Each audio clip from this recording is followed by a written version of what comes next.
Hello and welcome back to the American Dream Podcast. I am your host, Elias, and today I have probably my favorite guest of them all, my mother, the one and only, the one that made me who I am today, the one who gave me the opportunities, taught me so much and loved me.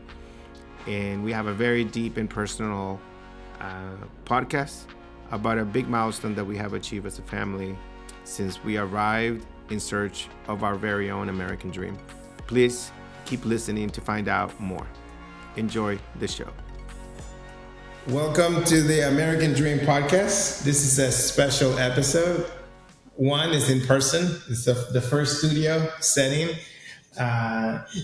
This is my mother, Consuelo Rios. Welcome to the show. Thank you, Elias, for inviting me. Yeah. So we are right now in Largo, Florida. We're about a mile from the beach at a brand new house that I was able to purchase for my mother. That is a dream come true, right? So we're gonna talk. Yes. You're happy? You're excited? Very much. So I never expected, get this beautiful house with so much comfort and luxurious stuff and a very, very nice town. It's a very beautiful. My mom's kitchen is better than my kitchen. We only renovated half of the kitchen, but I think this is an encouragement, right? Everything I do in this podcast is to encourage people to achieve their dreams and to even know what's possible, right? I think this is something that feels to me not normal, right? For immigrants to be able to do this. A lot of people that I've told about this, they said, wow, that's my dream. That's what I want to do. So I just kind of wanted to make it a reality and see it happen. It's something that we did over this past Christmas. But I want to start from the beginning of the American dream, right? I think, why is a home so meaningful to us? And so tell us a little bit about the home that I grew up. What home? Whose home was that? What was this home? Where did we live? Yeah, when I had Elias was 3 years old, and I moved in a house that supposed to be like my house, and he grew up over there for 14 years. It was 13 when we left. Elias was 17, and we have a beautiful house, but it wasn't mine. Nicaragua has a very difficult situation with the government that we are not able. The inflation was so bad that we are not able to buy cars, not buy houses, and it was just, even though that I make a good money, but I purchased nothing with that, and I realized that we were going nowhere because the political situation, the economical situation, even the family situation that pushed me over to think about moving out, because it wasn't my dream to leave my country, because I love my country.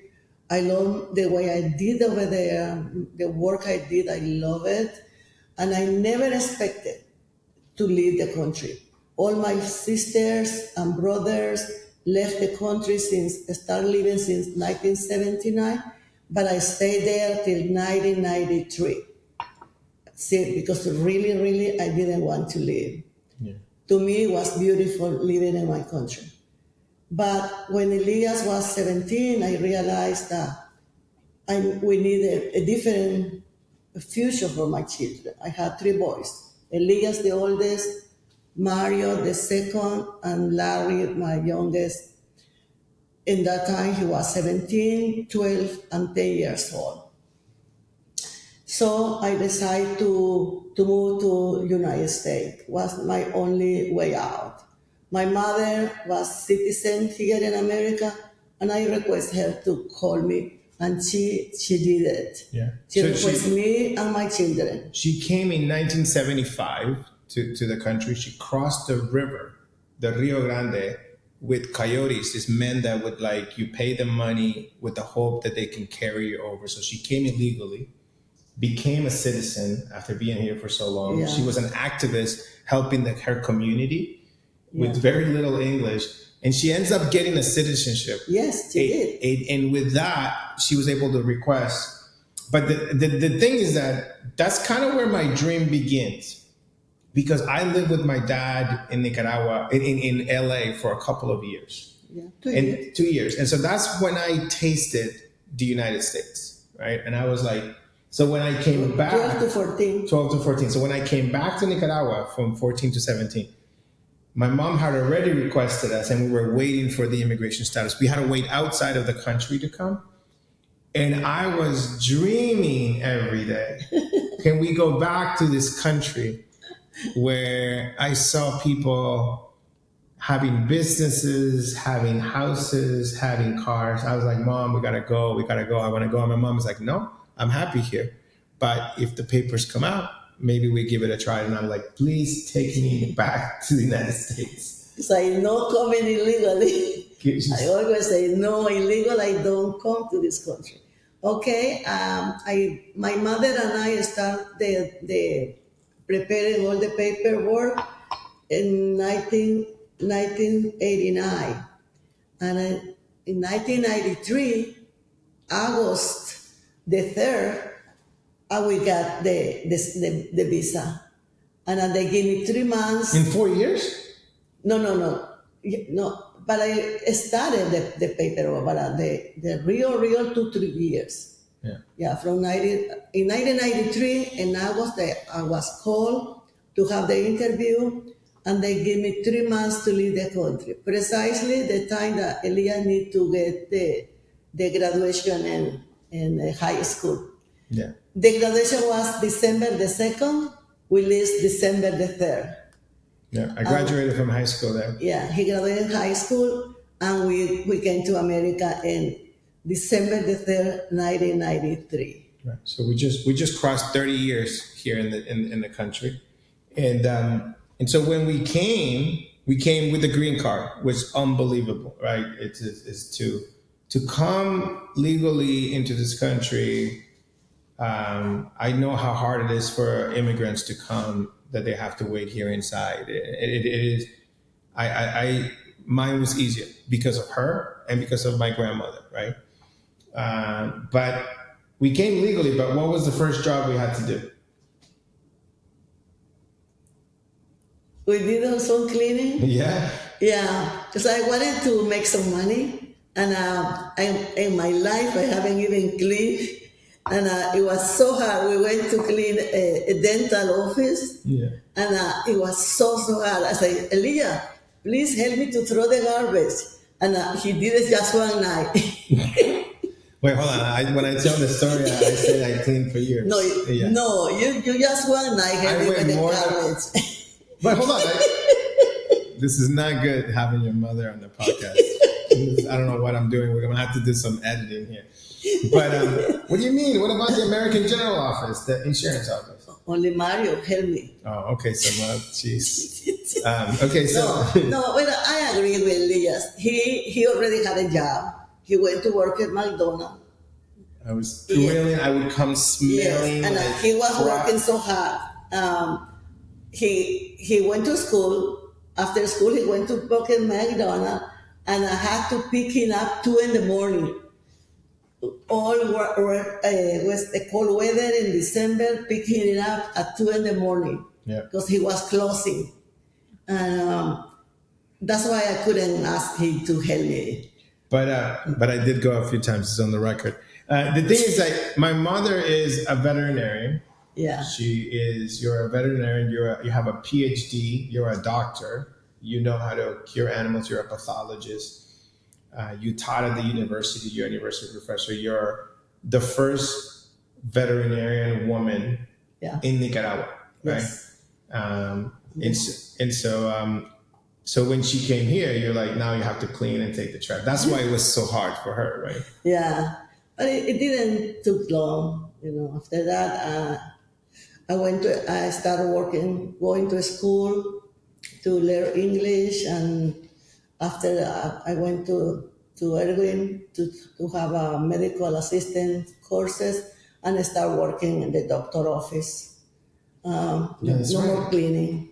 No more cleaning. Right. No more cleaning. But then my mother decided that she liked to work at a department store, and she became a saleswoman. Oh So yeah, because I remember working in the doctor office in 1997.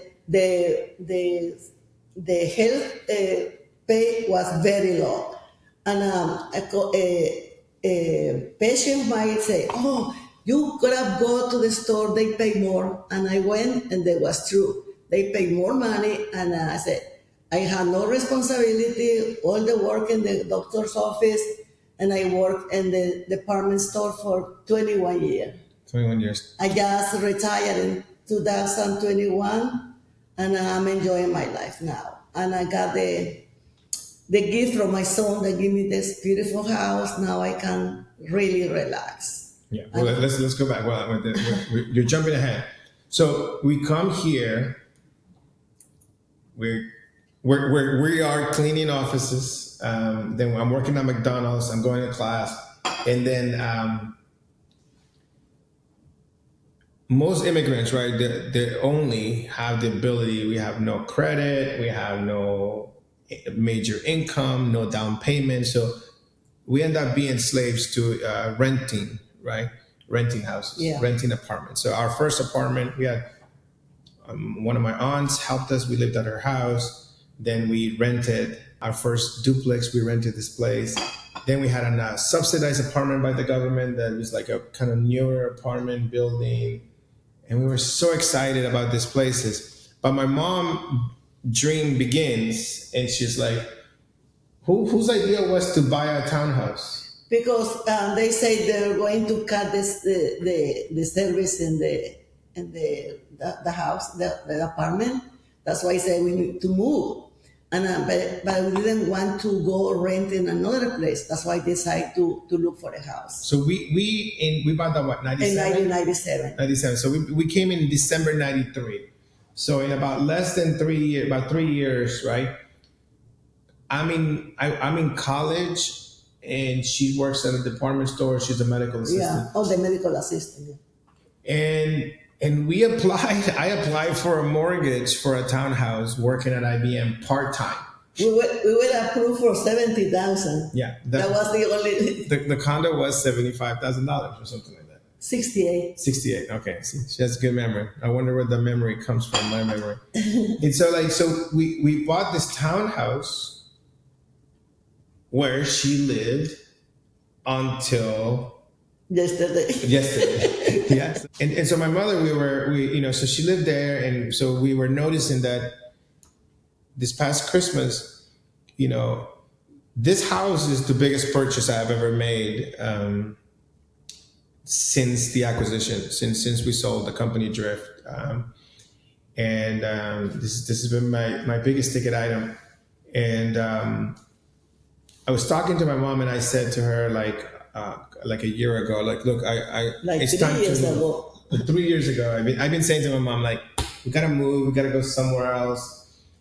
It's time. You need a new place. That place is too old. I don't like it. Even though it was paid off and everything.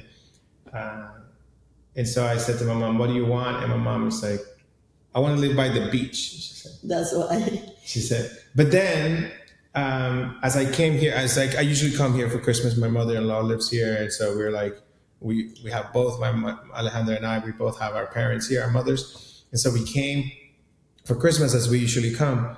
And I said to my mom, this is it. This is my goal. We're buying a house. We're getting this done. And my mom was like, I don't know.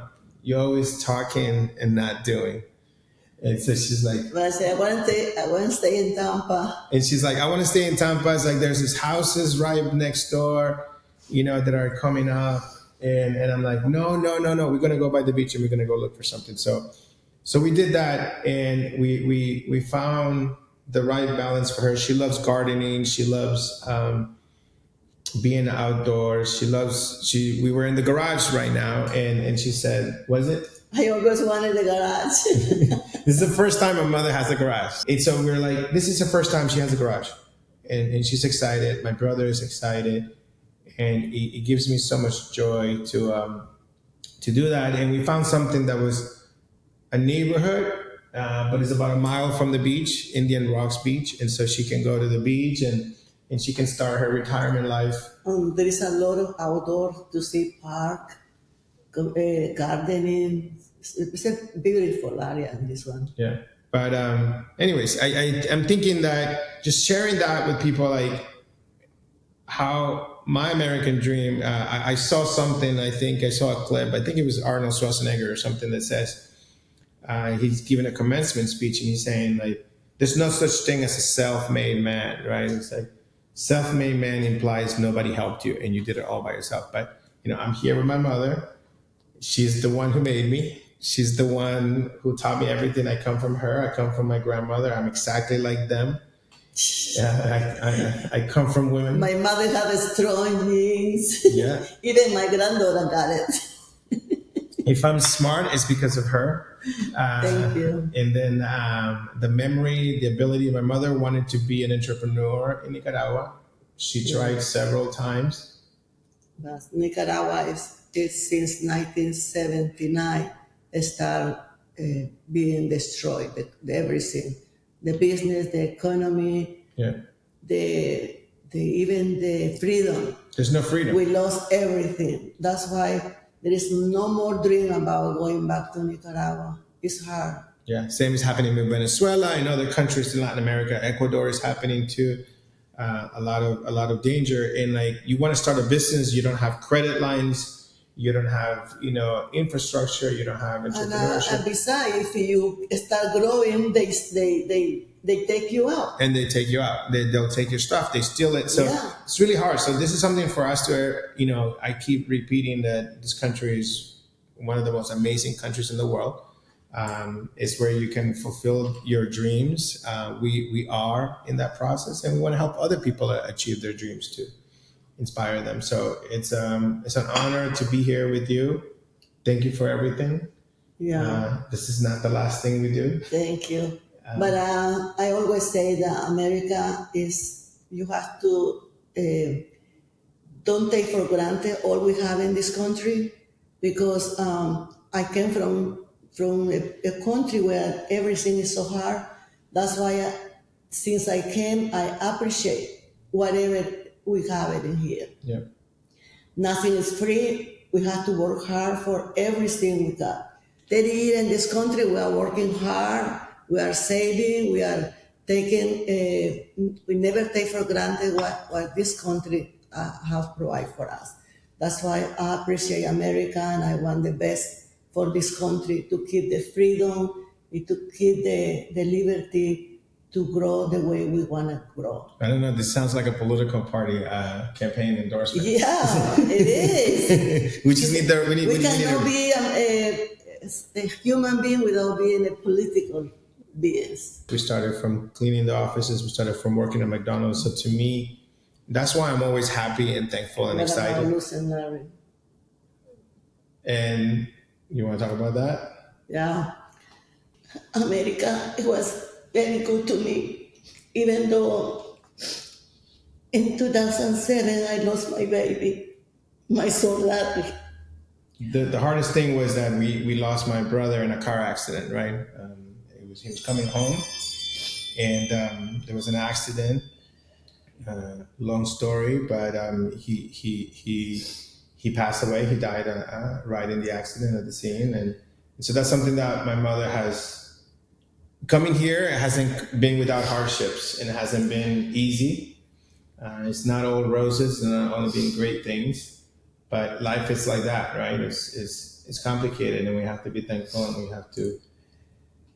Yeah, but even though I lost my child, my baby, but I still have my son Elias that has been a blessing for me and for my other children. And he gave me the 3 wonderful grandchildren, Brianna, Noah, and Lucas, that I love them so much. Also, my daughter-in-law, Alejandra, she is a wonderful mother, wife, and she's a wonderful person. And I do appreciate everything I got in this country, my family, and now this beautiful house, my retirement, and praise the Lord for my health and everything that He has provided for me during my entire life. Uh, Thank you, Elias, for taking me here.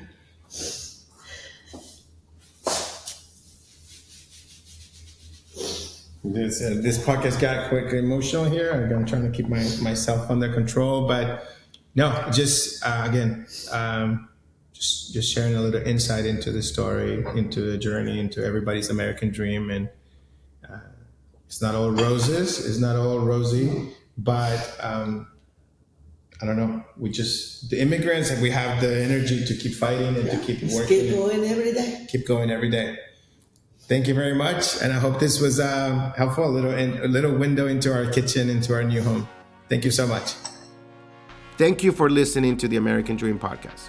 Make sure to subscribe so you never miss a new episode, and share the episode with your friends. Our work isn't done until everyone has equal access to their dreams.